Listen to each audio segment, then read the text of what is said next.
जय हिंद। चंद्रकांता क्लासा में आप सभी को स्वागत है। जैसा कि बिल्डिंग के इतिहास में पिछले क्लास में हमने बताया था कि बिल्डिंग की खोज कौन और कब किया गया, और आज हम इस पॉइंट पे चर्चा करेंगे कि बिल्डिंग की उत्पत्ति आखिर कैसे हुई और क्यों हुई, इस पे विशेष चर्चा करेंगे। तो आपको पता है बिल्डिंग का इतिहास 4000 ईसा पूर्व का पुराना इतिहास है, और 4000 ईसा पूर्व पुराना इतिहास को आज हम आधुनिक युग में मॉडिफाइड करेंगे। तो हम देखेंगे कि बिल्डिंग उत्पत्ति कैसे हो पाई। जैसे बिल्डिंग उत्पत्ति एक आकार देने से उत्पत्ति हुई। आकार मतलब शेप, यानी जैसे मान लिया जाए कि हम आपको बोल दें कि तलवार बनाना है, आपको तलवार बना कर देना है, तो सबसे पहले आप ड्राइंग बनाइएगा। ड्राइंग में क्या बनेगा कि तलवार कैसे बनता है ना, एक शेप बनाइएगा, और उसको क्या करिएगा, उस लोहा को क्या करना है ना, लोहा को काटना है, फाड़ना है, चिरना है, बिल्डिंग करना है, करना वो करना, उसको एक आकार में परिवर्तन करिएगा, है ना। किस आकार में परिवर्तन करिएगा? एक तलवार के आकार में परिवर्तन करिएगा, और वहीं से यानी शेप देने से ही बिल्डिंग का आविष्कार हुआ, है ना। तो हम चर्चा करते हैं कि कैसे आकार प्राप्त हुआ, कैसे शेप दिया गया। तो इसके पीछे हम चलते हैं कि हम जानते हैं कि 4000 ईसा पूर्व हमारे बिल्डिंग का इतिहास रहा है, और बिल्डिंग की खोज सबसे पहले मिस्र देश में किया गया था, क्योंकि मिस्रवासी के लोग 3000 ईसा पूर्व से लेकर 2000 ईसा पूर्व तक ब्रॉन्ज बिल्डिंग का आविष्कार कर चुका था, और 2000 ईस्वी तक उन्होंने ब्रॉन्ज बिल्डिंग का हथियार के रूप में इस्तेमाल करता था। पुनः इसके बाद समय बीतता गया और मिस्रवासी 1000 ईसा पूर्व तक लोहे के औजार के रूप में, हथियार के रूप में प्रयोग किया गया। पुनः 589 ईसा पूर्व में, है ना, लोहा को स्टील के रूप में बदलने का प्रयास किया गया चीन में। पुनः इसके बाद 60 ईसा पूर्व में, है ना, गोल्डन, है ना, यानी सोना को बिल्डिंग किया गया। इसके बाद धीरे धीरे परिवर्तन हो गया, और भारत में दिल्ली में 310 ईस्वी में बिल्डिंग का प्रयोग करके लौह स्तंभ बनाया गया है, जिसका वजन 5.4 मीट्रिक टन था, जो आज भी दिल्ली में जैसे के तैसा रखा हुआ न। उसमें कभी जंग लगता है, उसे मिट्टी, धूल, बारिश किसी चीज़ से उसका फर्क नहीं पड़ने वाला है। यानी हम लोग किस तरह से, किस रूप में किसी वस्तु को आकार बदलकर, यानी शेप में बदलकर किसी वस्तु को खास रूप में बनाया जाता है ना। जैसे दिल्ली के लौह स्तंभ जो कि 310 ईस्वी में बना था, और जस के तस आज भी है, उसमें कभी भी जंग नहीं लगता है। उसे कैसे बनाया गया है, इस पर एक अलग वीडियो पर हम चर्चा कर लेंगे। फिलहाल हम ये बात कर रहे हैं कि बिल्डिंग की इतिहास, यानी बिल्डिंग की उत्पत्ति कैसे हुई और क्यों जरूरी था। तो हमने पहले ही बता चुका हूँ कि बिल्डिंग की उत्पत्ति एक आकार देने से है, यानी एक शेप मतलब किसी चीज़ का शेप हो। जैसे मान लिया जाए एक कलम बना, तो कलम बना दी, कलम का शेप देने से ही हम बिल्डिंग का आविष्कार कर लिए। जब किसी वस्तु को आकार देंगे तब वहीं से बिल्डिंग का उत्पत्ति का कहानी लिखा जाता है। तो चलिए, किसी वस्तु को कितने तरीके से आकार दिया जा सकता है। चूँकि किसी वस्तु को किसी आकार में परिवर्तन करने के लिए 4 विधि का प्रयोग करते हैं। पहला विधि है फोर्जिंग विधि, दूसरा विधि है कास्टिंग विधि, तीसरा विधि है कटिंग विधि, चौथा विधि है ज्वाइनिंग विधि, यानी जोड़ विधि।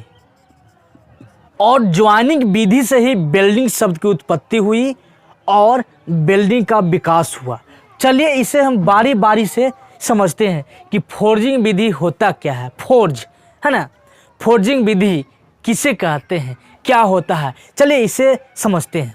फोर्ज होता है एक आग की भट्ठी होता है। आग की भट्ठी में क्या होता है, किसी चीज़ को, जैसे लोहा को, है ना, लोहा को क्या करते हैं, आग में रख के और उसे हथौड़ा द्वारा पीट कर किसी आकार यानी किसी शेप में बदल देते हैं, है ना, किसी शेप में बदल देते हैं, उसे ही कहते हैं फोर्जिंग विधि। जैसे आप लोहार को देखते होंगे, हंसुआ खुरपी बनाने जाते हैं तो लोहार क्या करता है, आपके हंसुआ खुरपी को सबसे पहले किसी आकार देने के लिए, यानी हंसुआ के आकार, खुरपी के आकार देने के लिए सबसे पहले आग की भट्ठी में उसे तपाता है, गर्म करता है। जब गर्म हो जाता है तो उसे अपने हाथों से हथौड़ा की चोट का प्रहार करते हुए खुरपी के आकार में बदल देता है। उसे ही बोलते हैं फोर्जिंग विधि। दूसरा है कास्टिंग विधि। एक कास्टिंग विधि को 2-3 नाम और है। कास्टिंग विधि को हम सांचा विधि कहते हैं, है ना। कास्टिंग विधि को हम सांचा विधि भी बोलते हैं, या इसे हम मोल्टिंग विधि बोलते हैं। इसे सांचा विधि इसलिए कहते हैं कि इसमें क्या होता है कि किसी लोहा के वस्तु को सबसे पहले पिघलाया जाता है ना। यानी किसी वस्तु को, जैसे लोहा, सोना, चांदी को पिघलाया जाता है और पिघलाने के बाद एक सांचा के आकार में इसे ढाला जाता है ना। और जिस प्रकार सांचा रहेगा उसी प्रकार, है ना, उस वस्तु का रूप हो जाएगा। जैसे कुट्टी का मशीन, है ना, एल्युमिनियम का बर्तन, है ना, प्रेस कुकर, है ना, बेंच बाइस, ये सब क्या है, ये सब सांचा के द्वारा तैयार होता है। और तीसरा है कटिंग विधि। यानी किसी वस्तु को जब आकार बदलेंगे तो हम काट के भी आकार बदल सकते हैं। जैसे आपको क्या करना है, भाला बनाना है ना, चाकू बनाना है ना। जैसे मान लिया जाए आपको एक लोहा दे देगा, तो लोहा को क्या करना है, काट के चाकू बना देना है, भाला बना देना है। यानी हम बिल्डिंग की उत्पत्ति की कहानी जान रहे हैं, तो बिल्डिंग की उत्पत्ति के एक आकार देने से है। यानी बिल्डिंग की उत्पत्ति तभी संभव है जब किसी वस्तु को आकार दिया जाए। कटिंग विधि में यही है कि आपको किसी वस्तु को काट कर ही किसी निश्चित आकार में बदल। और चौथा है ज्वाइनिंग विधि। ज्वाइनिंग विधि यानी जोड़ विधि। जैसे मान लिया जाए आपको रेलवे ब्रिज बनाना है, पुल बनाना है, तो कैसे ब्रिज का शेप कैसे बनाना है, आप जोड़ बनाइएगा। जब तक ज्वाइनिंग नहीं करिएगा तो क्या होगा, कोई आकार में परिवर्तन नहीं होगा, है ना। जब परिवर्तन होगा तो परिवर्तन कैसे होगा, आप ज्वाइनिंग करके परिवर्तन कर सकते हैं ना, बिल्डिंग जोड़ से परिवर्तन कर सकते हैं। और यहीं से उत्पन्न हुआ बिल्डिंग का, है ना। बिल्डिंग का उत्पत्ति ज्वाइनिंग से हुआ है। अब हम बात करते हैं कि ज्वाइनिंग हम कितने तरीका से कर सकते हैं। किसी वस्तु को हम 6 तरीका से ज्वाइनिंग कर सकते हैं। यानी ज्वाइनिंग करने की विधि 6 प्रकार की होती है। पहला है ब्रेजिंग। ब्रेजिंग को हम कांसा बिल्डिंग भी कहते हैं, क्योंकि ब्रॉन्ज से ही ब्रॉन्ज बिल्डिंग का विकास हुआ, जिसे हम ब्रेजिंग कहते हैं। यह एक विधि है। ब्रेजिंग एक सोल्डरिंग की तरह है, लेकिन सोल्डरिंग से ज़्यादा मजबूत है ना। इसके द्वारा सोना चांदी को हम ब्रेजिंग कर सकते हैं, यानी सोल्डरिंग से ज़्यादा मजबूत ब्रेजिंग होता है। और दूसरा ज्वाइनिंग विधि है सोल्डरिंग। ये सोल्डरिंग क्या होता है, यह ब्रेजिंग की तरह ही होता है, लेकिन ब्रेजिंग से कम मजबूत होता है सोल्डरिंग, है ना। अक्सर आप 2 तारों को, है ना, देखे होंगे जोड़ते हुए, है ना, तो सोल्डरिंग क्या करता है ना, 2 वस्तुओं को जोड़ता है ना। ये सब ज्वाइनिंग का विधि हो गया। और तीसरा ज्वाइनिंग का विधि क्या है, सीवन विधि। ये सीवन मतलब होता है हुक। सीवन मतलब होता है हुक। एक हुक दूसरे हुक में फंसा कर किसी वस्तु को ज्वाइनिंग कर देना ही सीवन विधि कहलाता है। जैसे आप यहाँ देखेंगे कि एक हुक हो गया, है ना, इस पर एक हुक और ऐसे मिला दिया जाता है, तो ये वस्तु ज्वाइनिंग हो जाता है ना, और जुड़ जाता है, जिसे हम सीवन विधि कहते हैं।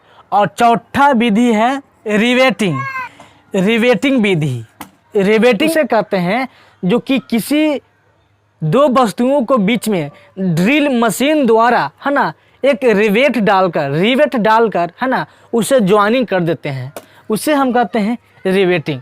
जैसे आप केमाड़ी में, दरवाजा में देखे होंगे, है ना, क्या होता है कि जब दरवाज़ा बनाता है ना, तो उसमें लकड़ी का गुटका डालकर, रिवेट डालकर, है ना, क्या करता है, केमाड़ी को ज्वाइनिंग करवा देता है। और इसे किस प्रकार तोड़ सकते हैं, लकड़ी का गुटका होता है, रिवेट होता है, उसको निकाल देने से ज्वाइनिंग टूट जाता है।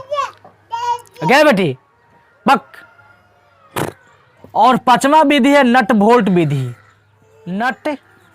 नट बोल्ट विधि आप समझते होंगे, यानी किसी वस्तु को ज्वाइनिंग करने के लिए नट बोल्ट की आवश्यकता होती है। नट बोल्ट विधि जो है वह ज्वाइनिंग का एक विधि है, और जितने भी ज्वाइनिंग विधि है इससे थोड़ा मजबूती प्रदान करता है। जैसे आप रेलवे ब्रिज को देखे होंगे कि नट बोल्ट से कसकर, है ना, नट बोल्ट से कसकर उसे ज्वाइनिंग किया जाता है। और इसे अलग करने का तरीका यही है कि उसे नट बोल्ट को खोल दें तो 2 वस्तु जो जुड़ा हुआ है वो अलग हो जाएगा, यानी जो वस्तु ज्वाइनिंग है वो अलग हो जाएगा। कैसे, नट बोल्ट को खोलकर ही अलग कर सकते हैं। यह जो नट बोल्ट विधि है ज्वाइनिंग करने का, ये मजबूत होता है। और छठा विधि है वेल्डिंग विधि। 2 वस्तुओं को हम वेल्डिंग करके जोड़ सकते हैं, यानी ज्वाइनिंग करा सकते हैं। और कैसे ज्वाइनिंग कराएंगे, यानी ज्वाइनिंग करने का दो तरीका है। क्या है कि एक गलाकर और बिना गलाते हुए हम इस वस्तु को, किसी वस्तु को जोड़ते हैं, उसे हम वेल्डिंग करते हैं।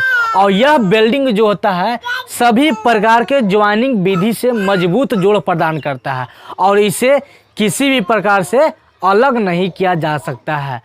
इसे एक ही तरीक़े से अलग किया जा सकता है, इसकी मोल्टेन अवस्था तक इसे फ्यूजन किया जाए तभी जाकर अलग कर सकते हैं, है ना। ऐसे ये अलग नहीं हो सकता है। इसलिए बोलते हैं सभी जोड़ से मजबूत जोड़ वेल्डिंग जोड़ होता है।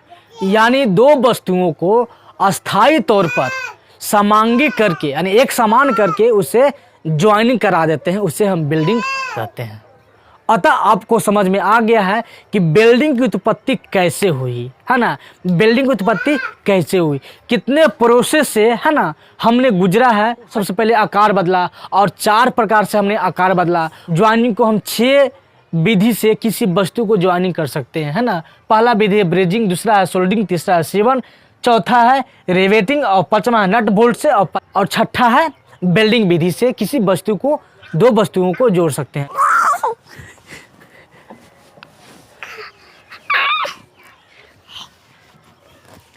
तो आप समझ गए हैं कि वेल्डिंग की उत्पत्ति कैसे हुई। और तब तक के लिए धन्यवाद।